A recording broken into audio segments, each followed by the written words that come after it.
For my religion ISU, I chose the topic racism in youth, especially against Black students in high school.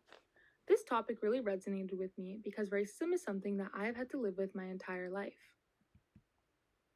Racism, by definition, is the belief, action, or institutional structure that asserts the superiority over one race over the other, leading to prejudice, discrimination, and oppression. While this definition explains racism formally, it does not fully encompass how it feels to experience racism on a daily basis.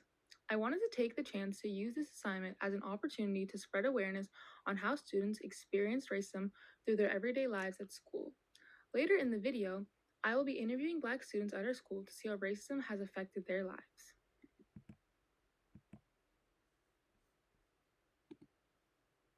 The core values that guide me are kindness, loyalty, and respect. In my daily life, I try to live out these values because I believe that as Catholics, we should follow the Golden Rule: treat others the way you want to be treated, and respect everyone no matter the difference. I believe that this rule is the foundation of developing a strong connection with somebody. Furthermore, I value loyalty towards the loved ones in my life because they are the people I care most about. Loyalty shows that my loved ones that I will consistently stand with them through anything. No matter who comes in my life, the people I care most about will always come first. And lastly, respect is something that I give to everyone because I want to be respected as a person. The social justice topic that I chose is racism and discrimination.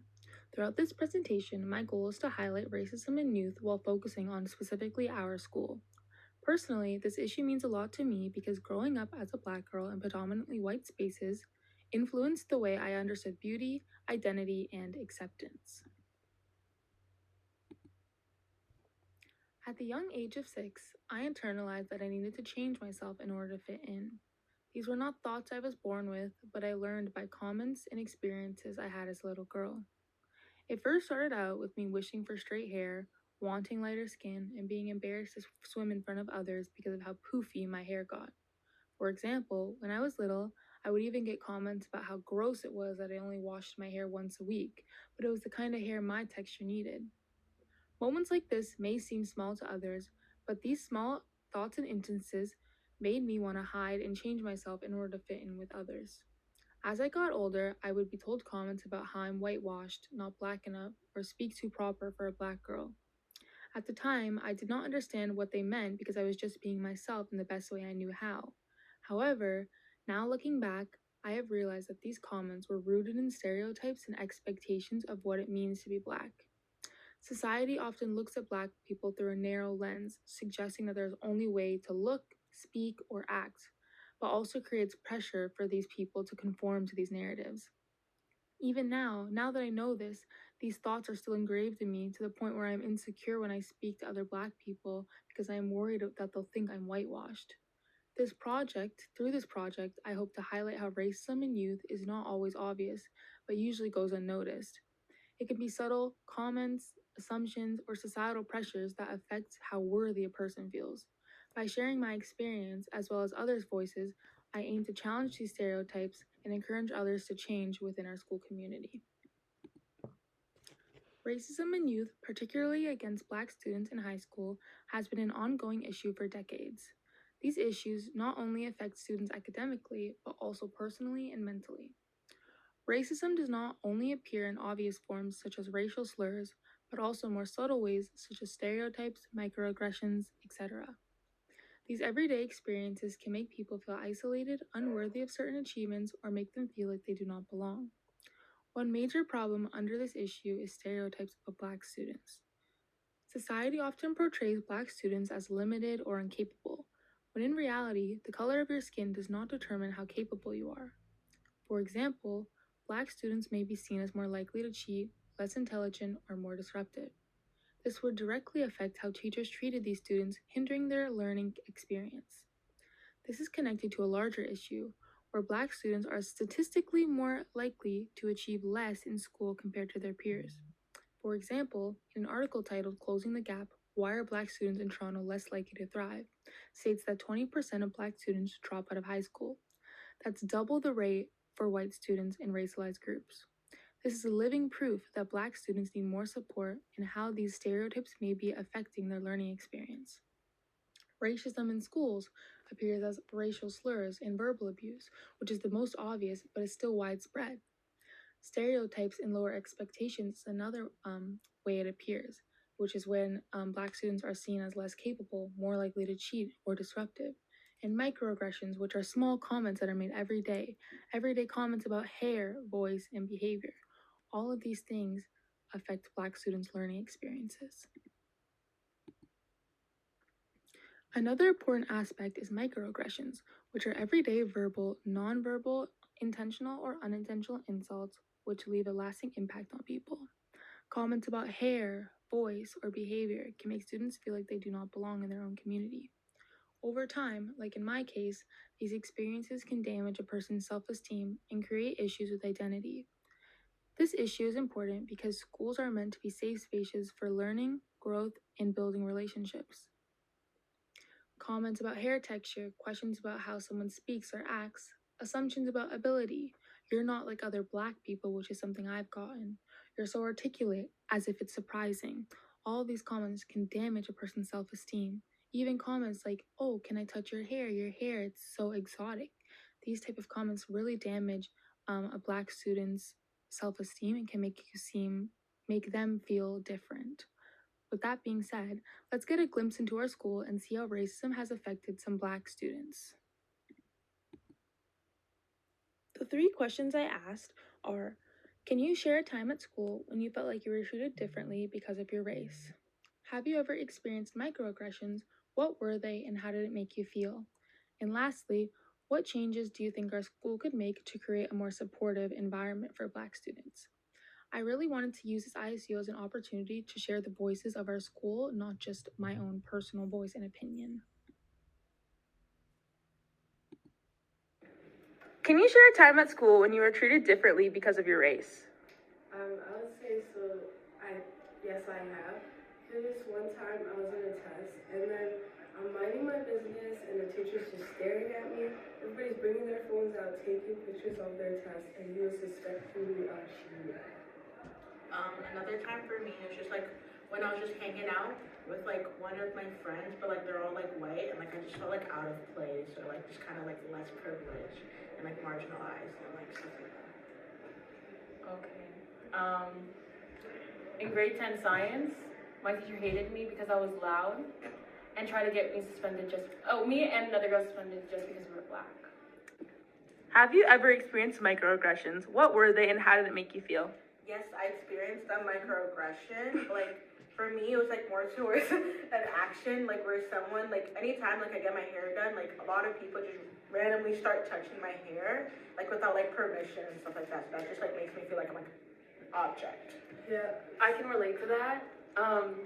Also in grade 10, my grade 10 teacher started playing with my hair during the exam, and I don't like that. I would also piggyback off of their opinions. It also happened to me. I was just minding my business, and then somebody just grabs my hair. He's like, "Can I touch your hair?" Wow, so Like, now you can't touch And my I'm just hair. like, You already touched it. What changes do you think our school could make to create a more supportive environment for Black students?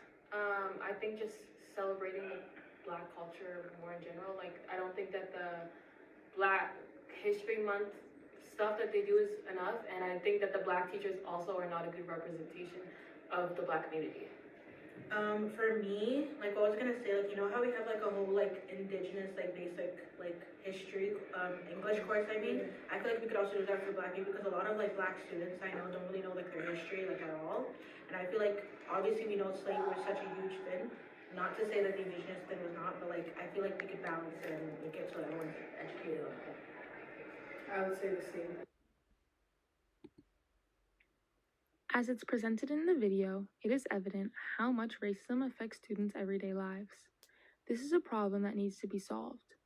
The call to action for this issue is spreading awareness.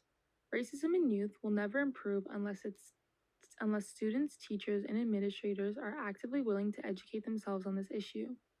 If we educate students on what racism can look like and make sure to include even the most subtle forms of it, like microaggressions, they can have a better understanding of how words have a deep impact on someone. Another important part of this call to action is encouraging people to speak up. For some, speaking up can be hard, including me. I have always had a hard time speaking out when I see something wrong because I do not want to seem more different than I already am. However, staying silent can do more harm than good. I believe that students should feel empowered to call out racism when they see it and support their peers when necessary.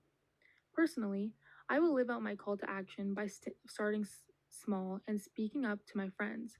There have been countless times where I've been told microaggressions and I brushed it off saying they didn't mean it or they're just naive. I tell myself that because I know they didn't mean to hurt me. However, their words cut through me, and staying silent while not explaining my true emotions helps no one. If I can educate them on the microaggressions and how badly they can affect people, it will help them become a more inclusive and socially aware individual. I know this does not sound like much, but for as long as I can remember, I have taken every single racist comment I have received. Therefore, my goal is to use my voice and speak out to educate others. My issue can fit many Catholic social teachings and Catholic graduate expectations. However, the two that I feel best explain the Church's view on this issue are dignity of the human person and a collaborative contributor. The dignity of a human person explains that every person is created in the image and likeness of God. Therefore, each and every human on this earth deserves respect, equality, and dignity no matter what their race, religion, or ethnicity is. This Catholic social teaching calls on us and everyone to actively stand out against racism by advocating for inclusion or politely educating people on how their words affect others. Since we all attend a Catholic high school, we are all aware of Jesus' teachings as he taught us to love one another, always show compassion, and have respect for all individuals. By acknowledging the dignity of every human person, we are able to challenge racism and create a safer school environment for everyone. As for Catholic graduate expectations, the expectation I believe fits racism in youth is a collaborative contributor. I think this graduate expectation guides students to work with others despite their differences. This expectation connects to my issue in particular because collaboration is extremely important in your education. Being able to work with others will help you become a better student and a better human overall. To be a collaborative contributor does not mean just working with other students. It can also mean participating in school events that promote diversity and inclusion. For example, in April, our school hosted their annual Unity Day. In my opinion, this is one of the best days of the year because it's when the entire school comes together to share and express their cultures. Living out this Catholic graduate expectation helps decrease racism because it promotes unity and a will to build a more inclusive school environment. The last thing I would like to talk about is the art piece that I created. When I was brainstorming ideas on how to depict this issue on paper, I was really having a hard time. However, I think my final product really shows racism in youth in a symbolic way. In my drawing, you will see several figures colored with black pastel. These figures are meant to represent the societal norms that affect students. There are also color figures in my drawing which represent people who stand up against racism by using their voices. After looking at my drawing all complete, I realized I aspire to be one of those brightly colored figures and use my voice for good. This is something that I mentioned earlier as I struggle to speak up when a comment is made against me. But after completing this project, I realized that I've been doing more harm than good and I can help a lot more people by using my voice. And finally, racism in youth is not always loud. It hides in comments, assumptions, and silence. Through this project, I hope to encourage every student, teacher, and community member to see subtle forms of racism and choose to act. Speak up, educate, and include. Thank you.